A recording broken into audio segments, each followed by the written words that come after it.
All right, everyone, this is the key for video modeling scenario number 3, close but not quite. So what we have is we have a conductor, which is what I'm drawing the circles on right now to show those neutral atoms.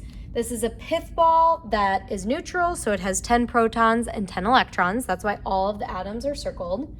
We have an insulated strip.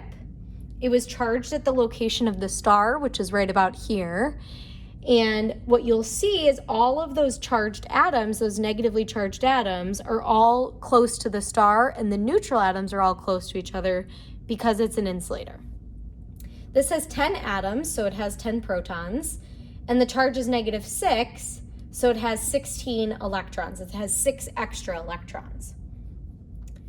So given that the charge of the strip is negative and the charge of the pith ball is neutral, we know that the electrons in the pith ball are going to be repelled from the excess electrons in the strip.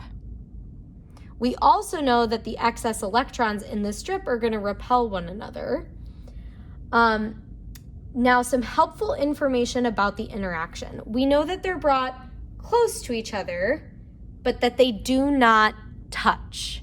So there is no way for electrons to move, even though electrons might want to move from the strip to the pith ball. They can't because they're not in contact.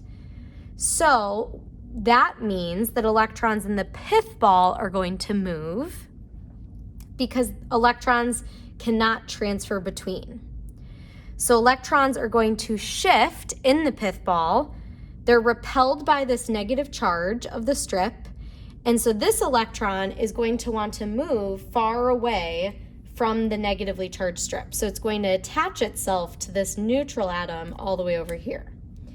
And this electron is going to do the same, where it's not going to want to be close to that negative charge. And then maybe this one will also move because it doesn't want to be close to that negatively charged strip. So what we see is this shifting in the pith ball where there's now a really positive side of the pith ball and a really negative side of the pith ball. But there's still 10 protons and still 10 electrons. So the charge remains the same. It still is neutral. And this charge remains the same because this strip did not lose or gain any electrons. So to answer the claim, when the insulated strip and the pith ball are brought close to each other, we have this negative charge of the strip, and now the left side of the pith ball is really positive.